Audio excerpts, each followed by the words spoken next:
Chicken Feathers by Sweet Catmint. My chickens are dead. I'm down to one. Body's gone, but the evidence is overwhelming. Feathers litter the grass, and unnatural snow in the suffocating heat. They stick here and there, poking out of the wire mesh. My lone chicken scratches at the hay, looking for a tasty morsel. She is indifferent to her shelter's disgrace. I've lost another battle with the unforgiving wilderness that presses against my home. One by one, my birds vanish. Crows, I presumed. They were brazen in this area. It wouldn't be the first time that they have stolen from me. Though they jeered overhead, this was not their crime. My chickens were pulled through the wire mesh. The signs were clear. If not crows, it was probably foxes. I sigh, heading back to the house. Nothing more can be done to secure the coop. The feathers would blow away with time. Buster sits beside me as I exchange my Crocs, ugly but useful, with sturdier footwear. He's a useless guard dog, but he's always by my side. I lace the boots tight against my ankles. This time of year, snakes are as common as thunderstorms. He pushes his nose into my thigh, evidently pleased he could reach now that I'm closer to his level. Hopefully I don't smell particularly nice to him. He vanished a week ago to roll in who knows what. I've washed him at least 3 times since, but I swear it's lingering. Maybe it's just the memory of the stench burnt into my sinuses. I'll wash him again when I'm done. A fence splits my property in 2. A house with a nice lawn, a rainwater tank, and a chicken coop on one side. Untamed bushland crashing in on itself with chaos only nature could sustain on the other. A chain-link fence enforcing the separation. The land had proven too difficult to develop, a deep valley cutting through the terrain. I consider myself lucky to live next to it. Buster is excited. He pushes past me before I can tell him to stay in the yard. He loves tearing through the thick grass and chasing scents of animals long gone. Everything is sharpened by drought. He doesn't care.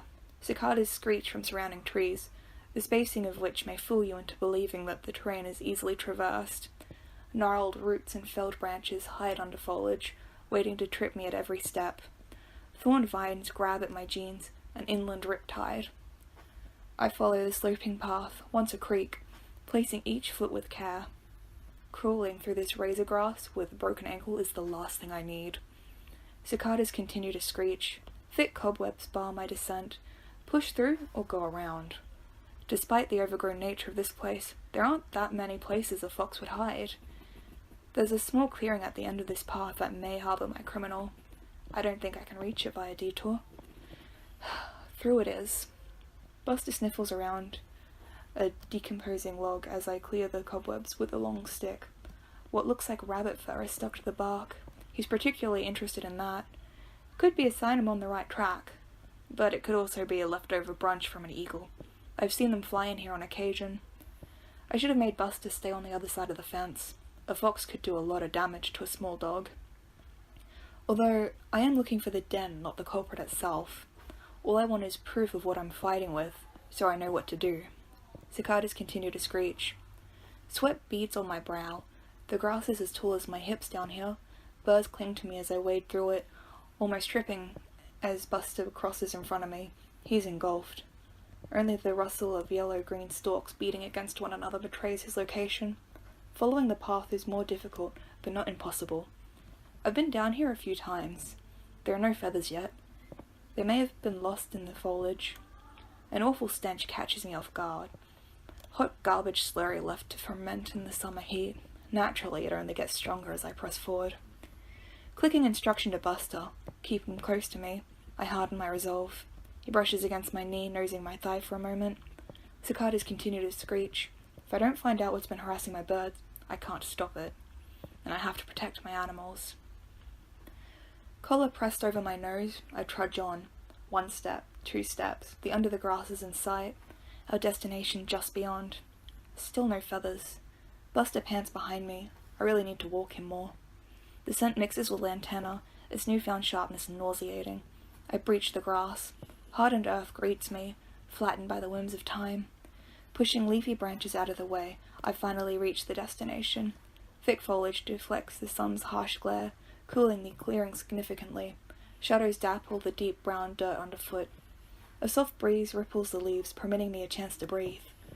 It carries a rot, but not the all-encompassing stench I'd been choking on. A suggestion of ruddy orange lies ahead, shielded by a tangle of plants. Cicadas shriek. A glance behind me brings some relief. Buster's still roaming through the grass. He hasn't noticed. We should go back. I had my confirmation. We should go back, but I'm curious. Buster is distracted.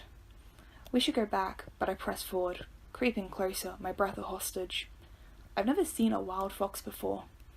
Boots barely leave the ground for fear of announcing myself. The orange remains still, sleeping soundly after his forbidden meal, creeping closer. Foxes smell a lot worse than I thought. Too close now. Will I be rewarded for my bravery or punished for my hubris? Closer still. Crack! A single twig is the loudest thing in the world. The bushes move. A black cloud flees the area. The orange does not. Flies? The silence of the cicadas is deafening. Heart in my throat, I part the branches. The fox is dead. Unable to look away, I stare at it. It's twisted, a limp patchwork pelt over the idea of a body, as though a child's drawing was forced into reality. It was dead, it had been for some time. There were no feathers here. The breeze stills and the smell comes back with a vengeance. The only thing stopping me from heaving is the prickle running down my spine. Buster pants behind me. Hot, rancid breaths beat against my ear. I'm not sitting down. Don't turn around. My shadow is swallowed by another. Don't turn around. Buster is a terrible guard dog. He never even barked when the chickens disappeared.